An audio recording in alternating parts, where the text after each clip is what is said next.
Hello दोस्तों, क्या हाल है आप सबका फिर से स्वागत है हमारे YouTube चैनल में जिसका नाम है प्लांट्स आर लाइफ। दोस्तों, अगर आप ऑर्गेनिक फार्मिंग करते हैं या ऑर्गेनिक तौर से अपना टेरेस गार्डन या घर पे प्लांट्स लगाते हैं तो आज का टॉपिक आपके लिए बहुत इम्पॉर्टेंट है। मैं आज आपसे डिस्कस करना चाहूँगा बायो फर्टिलाइज़र्स के बारे में।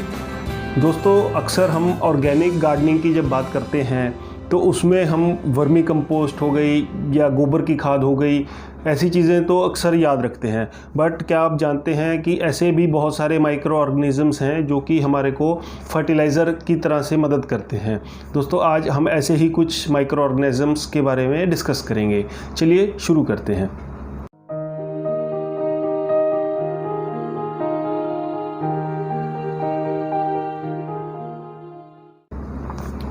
दोस्तों, जैसे कि आपको पता है कि हमारे प्लांट्स को 3 मेन न्यूट्रिएंट्स चाहिए। फर्टिलाइज़र में क्या होता है, मेनली नाइट्रोजन, फॉस्फोरस और पोटाशियम। दोस्तों, अब नाइट्रोजन हमारे को मेन चीज़ चाहिए, एक जैसे ग्रीनरी के लिए चाहिए होती है नाइट्रोजन। अब आपको ये भी पता होगा दोस्तों, हमारे इन्वायरमेंट में, हमारी हवा में 78% नाइट्रोजन है। इतनी ऑक्सीजन भी नहीं है जितनी हमारी हवा में नाइट्रोजन है। सबसे ज़्यादा मात्रा में हमारी हवा में ही नाइट्रोजन है। बट वो नाइट्रोजन को प्लांट्स यूज़ नहीं कर सकते। उसको कोई भी प्लांट पौधा हमारे उस नाइट्रोजन को, वो कॉम्प्लेक्स फॉर्म में नाइट्रोजन होती है, उसको हमारा प्लांट यूज़ नहीं कर पाता। तो इसलिए हमारे को प्लांट को नाइट्रोजन देनी पड़ती है। उसके लिए क्या तरीका है दोस्तों नाइट्रोजन देने का? एक तो तरीका ये है, हम प्लांट को यूरिया दे देते हैं। यूरिया एक कम्प्लीटली नाइट्रोजन होता है, तो यूरिया दे दिया तो हमारा प्लांट का नाइट्रोजन की डोज पूरी हो गई। बट ये एक केमिकल फॉर्म है नाइट्रोजन का। दोस्तों, यूरिया जो है वो यूटिलाइज तो कर सकता है प्लांट, बट उसमें 2 प्रॉब्लम्स आती हैं। एक पहली प्रॉब्लम तो ये आती है कि उसकी डोजेज बहुत देख के देनी पड़ती है, कहीं वो ओवरडोज ना हो जाए।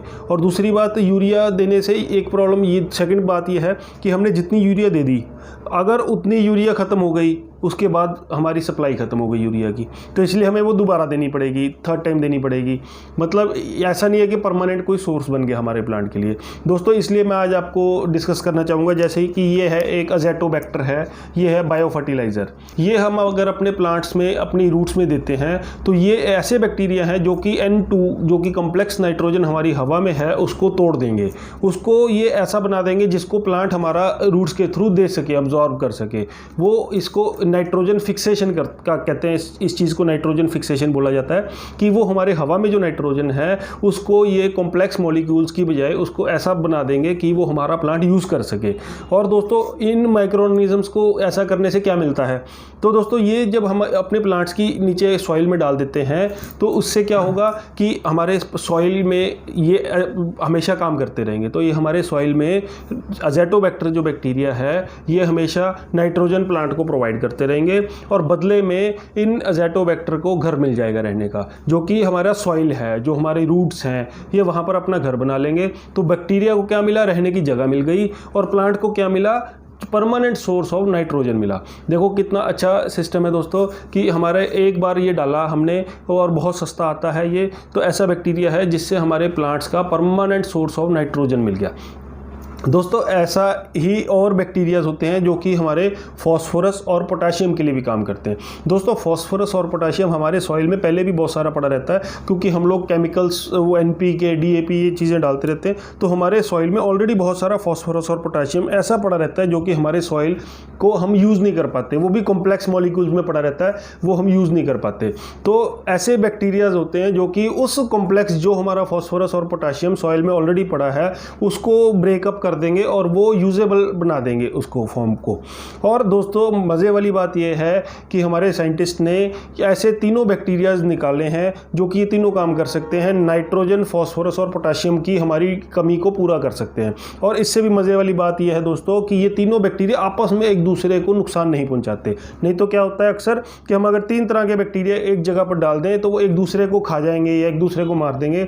बट ये ऐसा एक मिश्रण है जिसको हम लिक्विड कंसोर्टिया के नाम से जानते हैं, जो कि तीनों बैक्टीरिया, नाइट्रोजन, फॉस्फोरस और पोटाशियम प्रोवाइड करने वाले तीनों बैक्टीरिया इकट्ठे हमारे को एक ही बॉटल में मिलते हैं, जिसको कहते हैं जी लिक्विड कंसोर्टिया। दोस्तों, मैं ये कोई प्रोडक्ट नहीं बेच रहा हूँ, आपको सिर्फ इसकी इन्फॉर्मेशन होनी बहुत ज़रूरी है कि ऐसा भी हमारे पास बायो फर्टिलाइज़र अवेलेबल है मार्केट में, जिससे हमारे को बिल्कुल कोई केमिकल यूज़ करने की ज़रूरत नहीं है। और ऑर्गेनिक तरीके से अगर हम ये बैक्टीरियाज ही डालें अपने उसमें सॉइल में, तो हमारे सारी नीड पूरी कर देगा।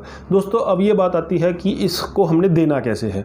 दोस्तों इसको देने के कई तरीके आते हैं। चाहे तो अगर आप सीड लगाते हैं तो सीड में भी मिक्स करके दिया जा सकता है। जैसे इसका एक ढक्कन, अगर आप घर के लिए, मैं बेसिकली बता रहा हूँ, अगर आप घर पे अपना छोटा सा आपका कोई टेरेस गार्डन है, 50-100 प्लांट्स हैं, तो उसमें देने के लिए दोस्तों एक तरीका तो मैं जो देता हूँ, मैं क्या करता हूँ ना जी, इसका एक ढक्कन लगाकर पूरी बाल्टी में डाल लेता हूँ।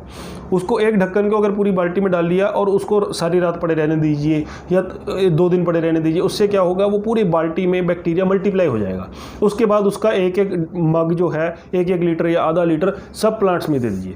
दोस्तों ये बहुत अच्छा तरीका है। दूसरा तरीका क्या होता है जी, ऐसे ही कि आपने वो एक बाल्टी जो बना लिया ना उसका पानी का, मतलब एक ढक्कन आपने पूरी बाल्टी में डाला पहले, और वो बाल्टी का पानी सारा आपने अपनी कोई खाद जो आप यूज़ कर रहे हो, चाहे वो वर्मी कंपोस्ट है, चाहे वो आपकी गोबर की खाद है, जो भी आप खाद यूज़ कर रहे हो, उस पर खाद पे आपने पूरा अच्छे से खाद में मिला दिया उसे, और खाद को आपने ढक कर रख दिया 1 हफ्ते के लिए। दोस्तों अगर अपनी लिक्विड कंसोर्टिया और अपनी खाद में मिलाकर खाद को छाया वाली जगह पर ढककर रख दिया 1 हफ्ते के लिए, तो आप दोस्तों सोच भी नहीं सकते, उसमें करोड़ों ऐसे माइक्रो ऑर्गेनिजम्स बन जाएंगे जो कि हमारी खाद को एक तरह से सोना बना देंगे। दोस्तों वो आप खेतों में भी अगर आप खाद यूज़ करें तो वो बहुत ज़्यादा लाभकारी साबित होती है। ऐसे ही सीड को भी प्रोसेसिंग किया जाता है। जब वो बड़े किसान जो होते हैं जिन्होंने बहुत सारा हाई वॉल्यूम में सीड लगाना होता है, वो भी उसको लिक्विड कंसोर्टिया को सीड लगाने से पहले सीड ऐसे प्रोसेस करते हैं, उसे थोड़ी देर रखते हैं, 1-2 घंटे रखते हैं, फिर उसके बाद उसको लगाया जाता है। दोस्तों इसका मैं गारंटी के साथ तो नहीं बोलता कि इसका कितना असर है कितना नहीं है, बट ये जानना सबके लिए ज़रूरी है कि ये बहुत अच्छे काम के बैक्टीरिया हैं जो कि हम यूज़ कर सकते हैं। और सबसे बड़ी बात है, इसका नुकसान कोई नहीं। केमिकल बैक्टीरिया से क्या होता है, कई बार ओवरडोज से हमें डर लगता है कि जी ये हमारे को जला देगी, पौधे को मार देगी। दोस्तों इसका ओवरडोज से डरने की बात ही नहीं है। जब हमें ओवरडोज से डर नहीं लगता, और ये फंगीसाइड के साथ भी यूज़ किए जा सकते हैं, जैसे कि ट्राइकोडर्मा एक और बायो फंगीसाइड है, उसके साथ तो यूज़ किए ही जा सकते हैं, बल्कि इवन साफ और बेवेस्टिन वाली फंगीसाइड है जो, उसके साथ भी यूज़ किए जा सकते हैं। तो इसलिए ये टोटली सेफ़ हैं, इनमें कोई स्मेल नहीं आएगी आप यूज़ करेंगे अगर। बिल्कुल सिंपल तरीके से आप इसका ढक्कन बाल्टी में मिक्स कीजिए, रात को रख दीजिए, 2 दिन बाद, मतलब 2-3 दिन के बाद वो आप अपने प्लांट्स में दे दीजिए। दोस्तों इससे अच्छी चीज़ क्या है, अगर उसका ऑर्गेनिक तरीके से अपने को फ़ायदा मिल रहा है तो वो बहुत अच्छी चीज़ है, हमें ज़रूर ट्राई करना चाहिए और ज़रूर ख़रीदना चाहिए। दोस्तों इसको ख़रीदने का सोर्स क्या है, चाहे तो आपके ये इफ़को कंपनी का, मैं आपको जो दिखा रहा हूँ ना, ये इफ़को कंपनी का है। ये आधा लीटर की बॉटल मेरे ख्याल से 100 रुपीज़ के करीब की आती है। तो ये आप चाहे तो आपके नज़दीकी जो भी इफ़को का डीलर है उससे ले लीजिए, नहीं तो इफ़को ई बाज़ार के नाम से वेबसाइट भी है इनकी, जिनकी बिल्कुल फ्री शिपिंग है और मोबाइल एप्लीकेशन भी है। आप उस पर जाइए, ifcoebazaar.com पर जाइए, और वहाँ से ये आप लिक्विड कंसोर्टिया, या अगर आपको कली नाइट्रोजन चाहिए तो अज़ेटोबैक्टर, और अगर वो जो किसानों के लिए ना फलीदार होते हैं जैसे मटर वगैरह फलियाँ, उसके लिए होता है राइजोबियम बैक्टीरिया। तो वो अगर आपको कुछ नहीं समझ आ रहा दोस्तों, तो सिंपल लिक्विड कंसोर्टिया लीजिए जिसमें नाइट्रोजन, फॉस्फोरस और पोटाशियम तीनों वाले बैक्टीरिया हैं। नहीं है, अगर आप केमिकल फर्टिलाइज़र भी दे रहे हैं दोस्तों, उसके साथ भी इसे यूज़ किया जा सकता है। जैसे मैं खुद केमिकल फर्टिलाइज़र भी यूज़ करता हूँ, NPK, DAP बिल्कुल थोड़ी मात्रा में मैं खुद भी यूज़ करता हूँ। तो मैं क्या करता हूँ, वो भी दे देता हूँ और ये भी दे देता हूँ इंटरवल में, मतलब 15 दिन पहले वो दिया है तो थोड़े दिन बाद इसको दे दिया, तो आपस में इनका कोई नुकसान नहीं है दोस्तों इकट्ठा देने का। चलिए दोस्तों, अगर आपको बायो फर्टिलाइज़र के बारे में और कोई भी जानकारी लेनी है तो मुझे कमेंट बॉक्स में लिख के बताइए। अगर मेरा वीडियो अच्छा लगा तो इसे लाइक कीजिए, शेयर कीजिए और मेरे चैनल को सब्सक्राइब कीजिए। दोस्तों सब्सक्रिप्शन फ्री है, और मेरा प्रोत्साहन बढ़ाने के लिए अपने ज़्यादा से ज़्यादा दोस्तों के साथ इस वीडियो को शेयर कीजिए। धन्यवाद दोस्तों, फिर मिलते हैं।